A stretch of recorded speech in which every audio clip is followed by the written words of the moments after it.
નમસ્કાર ખેડૂત મિત્રો, હું છું સ્પીકર સીટમાંથી પ્રકાશ મકવાણા.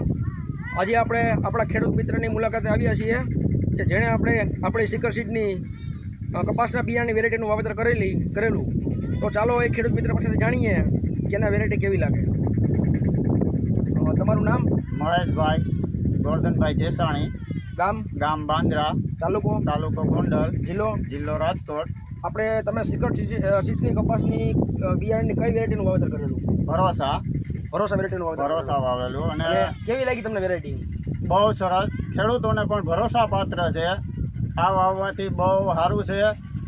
કપાસ લાલ પણ નથી થયો. બધાને આજુબાજુમાં મારે લાલ થઈ ગયો હતો, પણ મારે લાલ નથી થયો. છેલ્લે સુધી લીલો ઉભો, એકદમ લીલો છે એકદમ. અને તમને વીઘે કેટલું ઉત્પાદન મળ્યું? વીઘે મારે 23 મણનું ઉત્પાદન મળ્યું. અને દવાનો ખર્ચો તમારે કેટલો ઓછો થયો કે ના? દવાનો ખર્ચો હાવ ઓછો થયો મારે, ઓછો. અને વીણવામાં કેવો હતો? વીણવામાં પણ ખૂબ સરસ છે. એક આમ ડાબ ખોલ્યો એટલે આખું વીણું આવે, એક પણ જરા પણ રૂ અંદર ન રહી. તો તમારું બીજા ખેડૂત મિત્રોને શું કહેવું કે આવતા વર્ષે વેરાયટી બીજા ખેડૂત મિત્રો વાવવી જોઈએ? હા, બહુ ભરોસા પાત્ર એનું નામ છે, એવું ગુણ છે. અને બધા ખેડૂત મિત્રોને હું એમ કહું છું કે ભાઈ આ કપાસ ભરોસા વાવવા જેવું છે. બહુ ફાયદો છે એમાં, બહુ સરસ છે. એમ બહુ સારી વેરાયટી છે. બહુ સારી વેરાયટી છે. ઓકે, ધન્યવાદ.